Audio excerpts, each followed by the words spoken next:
몸의 신체 활동이 극도로 수축되고 활동성이 둔화된 상태, 그걸 뭐라고 얘기를 하냐면 우울이라고 합니다. 우울이라는 상태를 어떤 감정의 상태로 자꾸 생각을 하려고 그래요.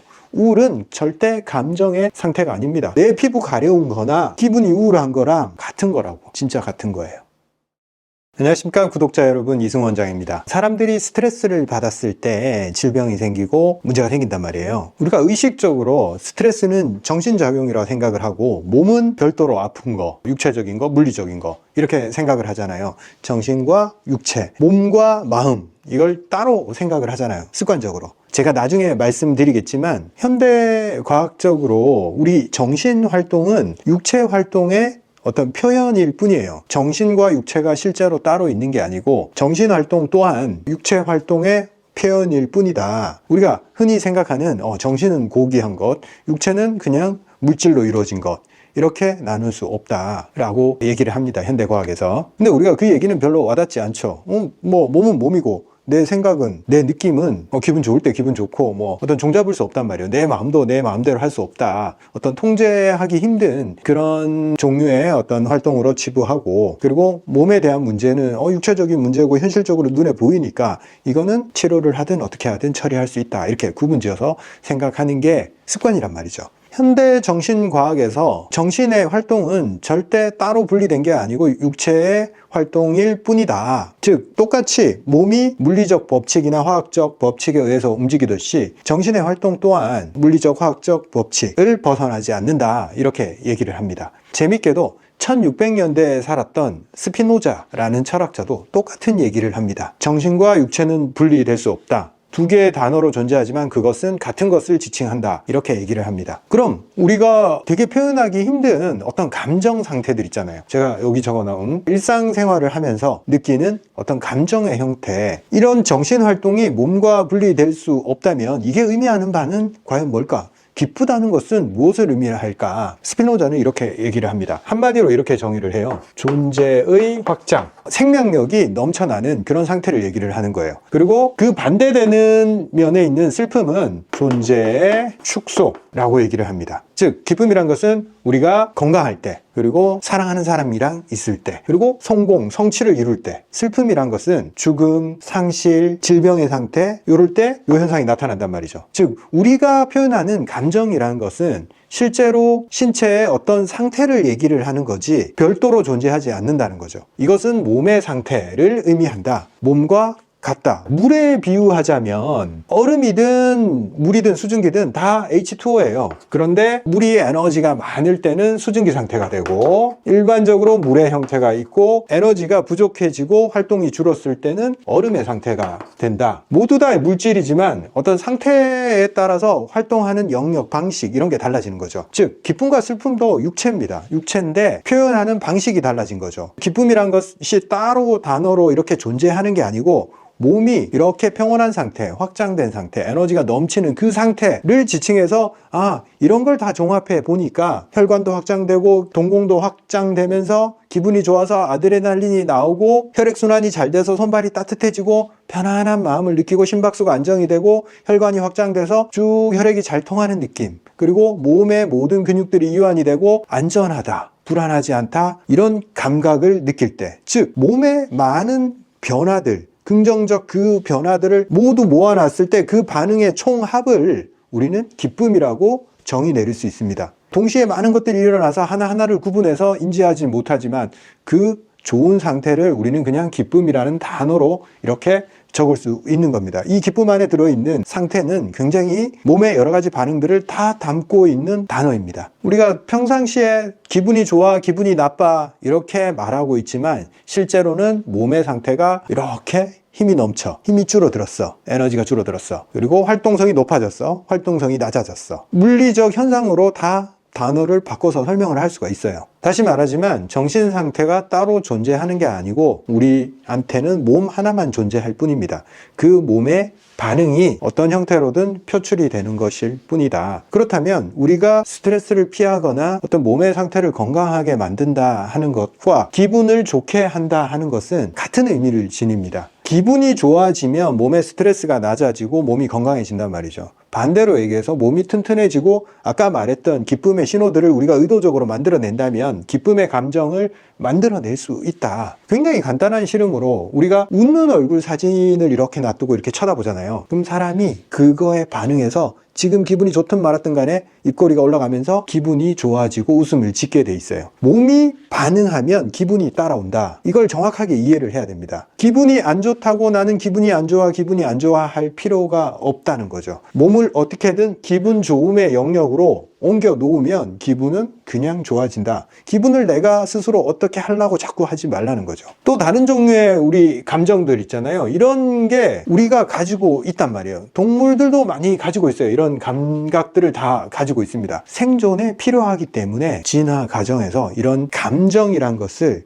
필요에 의해서 유용하기 때문에 가지게 됐어요. 근데 현대사회에서 대부분의 감정들이 좀 과잉됐을 때 다 병이 와요. 슬픔, 두려움을 딱 봐도 요 아래쪽에는 제가 부정적 감정들을 적어놨고 위에는 좀 긍정적이고 생명력이 활발해졌을 때 나오는 감정들을 적어놨는데 당연하게도 요 아래쪽 감정들에 너무 오래 머물게 되면 병이 생깁니다. 왜? 말했잖아요. 이 상태를 의미하는 것은 생명력이 위축된 상태, 쪼그라든 상태. 생명력이 쪼그라든 상태로 오래 놔두면 어떻게 되겠어요? 생명력이 점점점 시들시들 약해져 버려요. 그러면 도대체 사람이 이렇게 진화를 해왔던 아니면 누가 설계를 했던 간에 왜 이런 쓸데없는 감정들, 내 생명력에 반하는 이걸 소유하게 됐을까요? 다 필요가 있어서 이 감정들을 가지게 됐습니다. 먼저 두려움. 이거 어디다가 쓰려고 사람이 이걸 가지고 있을까요? 만약 우리가 생각해 봅시다. 옛날에 초원에 살 때 두려움이 없어. 겁이 없어. 동물들도 그렇잖아요. 겁이 없는 그 무인도에서 혼자 살던 이 커다란 새들, 사람들이 나타났을 때 사람한테 잡아먹힌다는 사실을 몰라서 그냥 사람이 와서 뭐 어떻게 하든 가만히 있었대요. 얼마나 좋은 먹잇거리예요. 그 무인도 같은데 사람들을 한 번도 경험해 보지 못했던 새들은 두려움이 없어요. 그 새들은 사람이 그 섬에 정착하자마자 한 10년 안에 대부분 다 멸종을 합니다. 두려움을 가지지 않았을 때 유전자를 남기기가 힘들다. 따라서 두려움은 생존의 필수적인 감정이었다. 두려움을 가진 개체가 더 오래 살아남을 수 있고 자손을 번식시킬 확률이 높았다. 자, 분노. 이거 어디다 쓸까? 현대에서는 대부분 분노를 좋게 보지 않죠. 분노 조절 장애. 분노는 장점이 있어요. 모든 감정들은 이유가 있단 말이죠. 불의를 참지 못하고 불합리함을 개선시키거나 나의 처지에 대해서 저항하는 감정이에요. 그래서 뭔가 불합리한 상태, 지배당하는 상태에서 분노하지 않은 존재는 살아남지 못했다는 거죠. 분노하고 저항하고 그렇게 했을 때 존재를 유지시키고 번식에 유리했다. 그리고 당연히 싸움을 할 때는 유리한 감정이죠. 지금은 싸우면 이렇게 잡혀 들어가지만 예전에는 전쟁, 생존을 위해서 계속 투쟁하고 싸웠을 거 아니에요. 그래서 분노의 감정이 우세한 개체가 유리했어요. 실제로 순종적인 개체보다. 그리고 혐오가 어떤 감정이죠? 이게 안 좋은 음식을 봤을 때 이렇게 쏠리고 기분 나빠지고 또 그런 쪽에서도 쓰잖아요. 이제 뭔가 인종 혐오라든가 이런 종류의 어떤 나와 다른 대상에 대한 혐오. 이 혐오도 생존에 필요했어요. 왜? 뭐 상하거나 아니면 낯선 사람들에 대해서 이렇게 뭔가 적개심을 가지지 않고 이렇게 받아들였을 때 또 단점이 발생하기 때문에 탈이 나서 죽거나 아니면 적인지 아군인지 모르고 다 이렇게 포용했을 때 문제가 생겼겠죠. 그리고 수치심, 부끄러움 이런 거. 내가 실수하고 잘못했을 때 부끄러워해서 이 행동을 재발하지 않게 하는 거. 사회적으로 어떤 손가락질을 받거나 그렇게 제재를 받았을 때 그걸 개선시키는 감각이겠죠. 이걸 가졌을 때 개인도 그렇지만 이 집단이 하나의 방향으로 살아남는데 유리했겠죠. 그리고 사랑의 감정, 당연하겠죠. 종족 번식의 필수적인 감각입니다. 이 감동이란 것은 인류가 어떤 이야기를 통해서 새로운 내용을 전달하고 그 이야기에 감화받아서 새로운 걸 개척해내는 이야기꾼으로서의 인간의 생존에 도움이 됐다. 그리고 평온함은 심리적 안정감을 주고 몸을 건강한 상태로 불안하고 긴장된 상황에서 벗어나서 소화가 잘 되고 편안하고 신체 활동이 모두 안정을 되찾는 그런 상황을 만들기 때문에 평온함은 생존에 유리했다. 희망이란 감정은 미래로 나아갈 수 있는 것, 미래를 더 긍정적으로 해석할 수 있는 그런 가치죠. 당연히 미래를 더 부정적으로 해석하는 개체보다 미래를 희망적으로 해석하는 개체가 더 앞으로 나아가려는, 어려움에 굴복하지 않으려는 그런 성향이 더 강했겠죠. 생존에 유리했어요.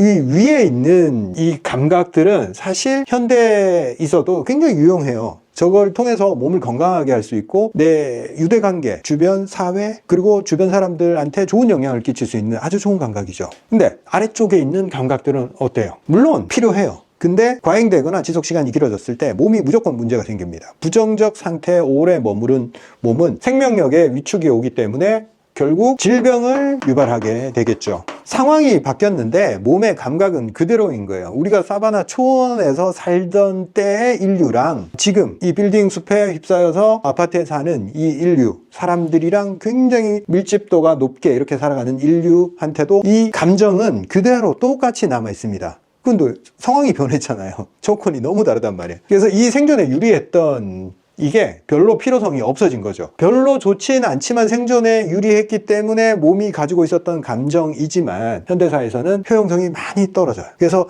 이 상태에 오래 머물러 있으면 안 됩니다. 그냥 빨리 죽어요. 병 걸려서, 스트레스 걸려서. 그래서 제가 항상 부정적인 생각에서 긍정적인 생각으로 넘어가야지만이 우리가 건강해진다. 그런 얘기를 제가 자주 했잖아요. 그런 이유가 오늘 자세하게 제가 말씀드리는 부분이에요. 감정이 왜 생겼는지, 그리고 어떤 감정 상태로 살아가야 되는지 긍정적이 되어라 라고 우리가 얘기는 자주 하지만 왜 긍정적이어야 되는데, 긍정적이어서 없는 이점이 뭔데? 라는 것에 대한 대답입니다. 존재의 축소, 그리고 물질의 수축 상태, 활동성이 줄어든 상태, 몸의 신체 활동이 극도로 수축되고 활동성이 둔화된 상태, 그걸 뭐라고 얘기를 하냐면 우울이라고 합니다. 우울이라는 상태를 어떤 감정의 상태로 자꾸 생각을 하려고 그래요.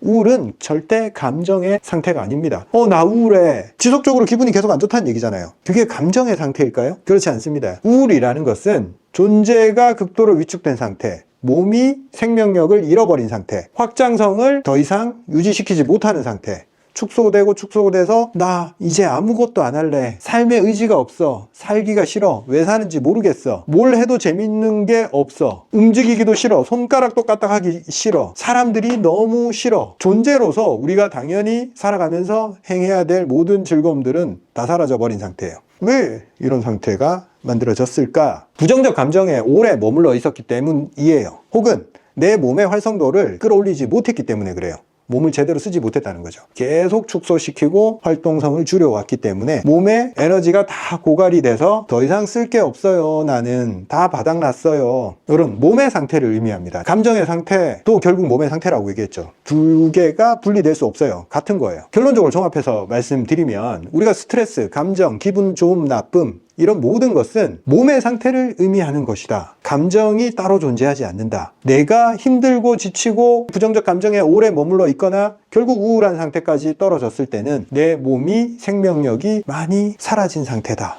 이렇게 이해를 하셔야 됩니다. 그래서 끌어올릴 때는 기분 좋아야지 그런 걸로 극복할 수 없다. 즉 몸을 사용을 해서 존재를 확장시키고 혈액순환을 시켜서 심장을 박동시키고 에너지가 충만하게 만들어야 된다. 고갈된 내 몸의 진액들, 그걸 다시 보충시키고 여유롭게 만들어야 된다. 그래야지 침이 나오고 소화가 되고 피부가 촉촉해지고 갈라진 발 뒤꿈치가 매끄러워지고 가늘었던 머리카락이 다시 굵어지고 가려웠던 피부가 다시 촉촉해진단 말이죠. 같은 문제라는 거죠. 내 피부 가려운 거나 기분이 우울한 거랑 같은 거라고. 진짜 같은 거예요. 그래서 우리의 존재의 확장, 내 몸에 고갈된 진액, 혈액, 활동성, 움직임 이런 것들을 다시 만들어내기 위해서 부단히 노력해야지 이 상태를 벗어날 수 있습니다. 근데 그게 혼자 힘으로 잘 안 될 때가 있어요. 도움을 받는 것도 좋습니다. 제가 한의원에서 치료를 하고 제가 만든 제품들 모두 다 이런 방향성을 띠고 있습니다. 축소된 존재를 어떻게 하면 일으켜 세울까? 어떻게 하면 도와줄까? 제가 판매하고 있는 진액을 보충해주는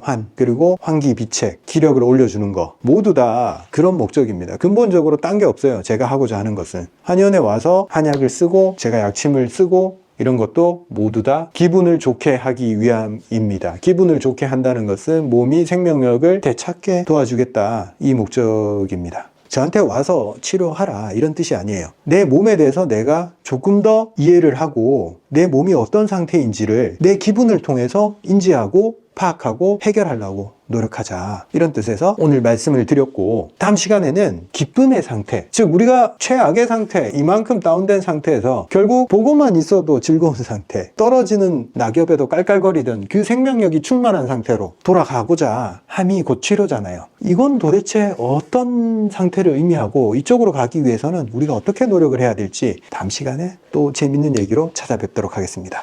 감사합니다.